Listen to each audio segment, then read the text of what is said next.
سورہ البقرہ ہے، آیت نمبر 107 107۔ ارشاد باری تعالیٰ ہے، الم تعلم ان اللہ لہ ملک السماوات والارض وما لکم من دون اللہ من ولی ولا نصیر۔ لفظی ترجمہ ہے، الم تعلم کیا نہیں تو جانتا، ان اللہ کہ بے شک اللہ تعالیٰ، لہو اس کے لیے ہے، ملک بادشاہت، السماواتی آسمانوں، والارض اور زمین کی، وما لکم اور نہیں تمہارے لیے، من دون اللہ اللہ کے سوا، من ولی ولا نصیر کوئی دوست اور نہ کوئی مددگار۔ با محاورہ ترجمہ ہے، کیا آپ نہیں جانتے کہ یقیناً اللہ تعالیٰ ہی ہے، اس کے لیے آسمانوں اور زمین کی بادشاہت ہے، اور تمہارا اللہ تعالیٰ کے سوا نہ کوئی دوست ہے اور نہ ہی کوئی مددگار۔ اس آیت میں اللہ تعالیٰ نے اپنے بندوں کے لیے واضح کیا کہ آسمانوں اور زمین کی بادشاہت صرف اللہ تعالیٰ کے لیے ہے، تمام اختیارات اللہ کے پاس ہیں، اور اختیار بھی اسی کا اور حکم بھی اسی کا۔ تو اللہ جو چاہے اپنے قانون میں تبدیلی کرے، اللہ کو کوئی روکنے والا نہیں ہے۔ اللہ جو چاہے آیت کو منسوخ کر دے، جس آیت کو چاہے بدل دے، اللہ اختیار رکھتا ہے۔ اللہ تعالیٰ نے واضح کر دیا کہ اللہ تعالیٰ کے فیصلوں اور اللہ تعالیٰ کے احکامات پر اعتراض کرنے کا کسی کو کوئی حق نہیں ہے۔ جس رب کا قانون آسمانوں اور زمینوں پر چلتا ہے، اسی رب کا قانون انسان کے لیے آیا ہے، اور خوب اچھی طرح جان لو کہ وہ حکم دینے اور بدلنے والا ہے۔ پھر فرمایا، وَمَا لَكُم مِّن دُونِ اللَّهِ مِّن وَلِيٍّ وَلَا نَصِيرٍ، اور تمہارا اللہ تعالیٰ کے سوا نہ کوئی دوست ہے نہ کوئی مددگار۔ یعنی ایک اللہ پر اعتماد رکھو، یہودیوں کے پروپیگنڈے سے متاثر نہ رہو۔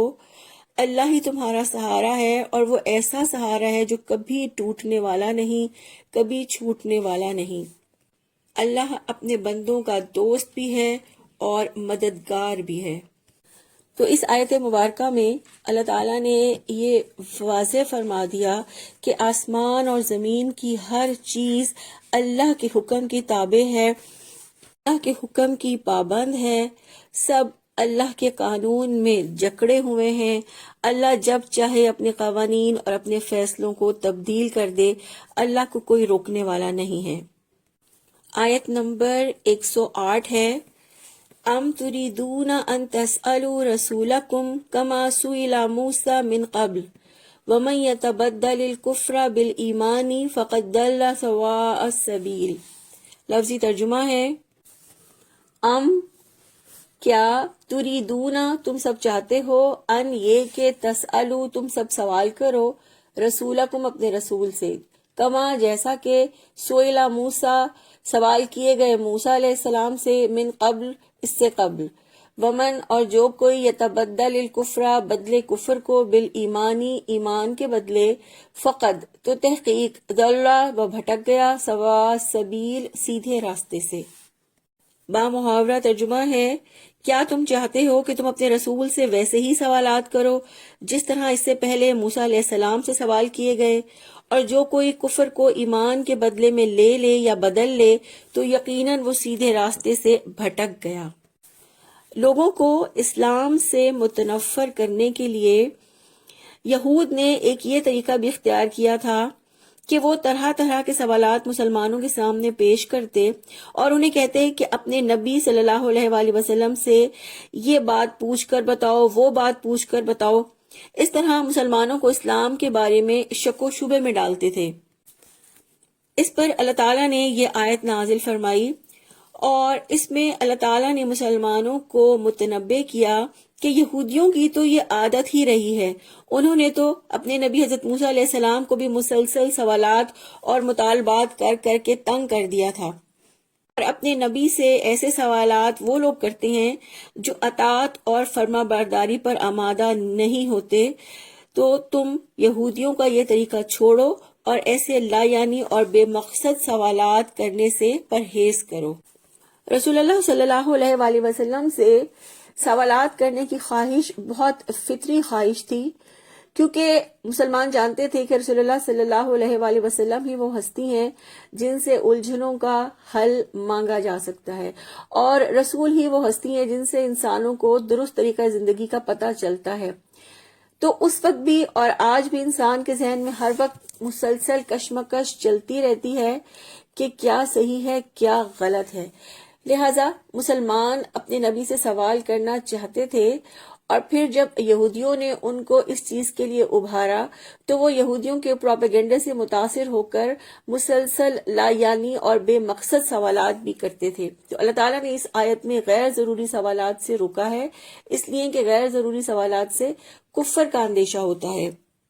سورہ النساء کی آیت نمبر 153 میں اللہ تعالیٰ فرماتے ہیں، اہل کتاب آپ سے سوال کرتے ہیں کہ آپ ان پر آسمان سے کوئی کتاب اتار لائیں، سو وہ تو یقیناً موسیٰ علیہ السلام سے اس سے زیادہ بڑا سوال کر چکے ہیں، چنانچہ انہوں نے کہا کہ ہمیں اللہ تعالیٰ کو بالکل سامنے دکھا دو۔ تو اس لیے مسلمانوں کو یہ تنبیہ کی گئی کہ یہودیوں کی طرح سرکشی سے سوالات نہ کرو اور غیر ضروری سوالات بھی نہ کرو۔ حضرت سعد بن ابی وقاص رضی اللہ عنہ سے مروی ہے کہ رسول اللہ صلی اللہ علیہ وآلہ وسلم نے فرمایا، مسلمانوں کے حق میں سب سے بڑا مجرم وہ ہے جس نے کسی ایسی چیز کے بارے میں سوال کیا جو حرام نہیں تھی مگر اس کے سوال کرنے کی وجہ سے حرام کر دی گئی۔ تو سوال کرنا علم کی ضرورت ہے، مگر لا یعنی سوالات اور مطالبات علم کے لیے نہیں کیے جاتے، بلکہ بعض دفعہ دین کے بارے میں شک میں ڈالنے اور لوگوں کے ذہنوں کو الجھانے کے لیے لا یعنی سوالات کیے جاتے ہیں۔ اس لیے اسلام کا موقف سوال کے بارے میں یہی ہے کہ غیر ضروری اور لا یعنی بے مقصد فضول سوالات سے پرہیز کیا جائے۔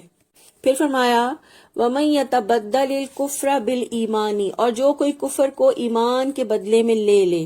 اس سے مراد یہ ہے کہ اگر ایمانی طریقہ کار سے ہٹو گے، یعنی اللہ تعالیٰ کے احکامات کی پابندی نہیں کرو گے، قرآن و سنت کے راستے پہ نہیں چلو گے، تو ایمان کے بجائے کفر کے راستے کے مسافر بن جاؤ گے، یعنی سیدھا راستہ گم کر دو گے۔ پھر فرمایا، فَقَدْ ضَلَّ سَوَاءَ السَّبِيلِ، تو یقیناً وہ سیدھے راستے سے بھٹک گیا۔ اللہ تعالیٰ نے ایمان کو کفر سے بدلنے کا انجام گمراہی بتایا ہے جس تک بنی اسرائیل پہنچ چکے ہیں۔ تو ایسا شخص جو قرآن و سنت کے ماں سوا کوئی اور طریقہ اختیار کرتا ہے تو گویا وہ ایمان کے بجائے کفر کے طریقے پہ چل پڑا اور ہدایت کے بجائے گمراہی کے طریقے پہ چل پڑا۔ اللہ تعالیٰ نے یہاں اس کا انجام بتا دیا، فقط ضل سواء السبیل، تو وہ سیدھے راستے سے بھٹک گیا، یعنی سیدھا راستہ گم ہو گیا اور وہ بھٹکتے ہوئے جہنم کے راستے پہ پہنچ گیا۔ اللہ تعالیٰ سے دعا ہے اللہ تعالیٰ ہمیں کفر اور گمراہی سے بچنے کی توفیق عطا فرمائے، قرآن اور سنت پر چلنے کی توفیق عطا فرمائے، اور علم کے راستے میں کثرت سوال سے اور فضول اور لا یعنی سوالات سے بچنے کی توفیق عطا فرمائے، آمین۔ سبحانک اللہم و بحمدک، نشہد ان لا الہ الا انت، نستغفرک و نتوب الیک۔ السلام علیکم ورحمۃ اللہ وبرکاتہ۔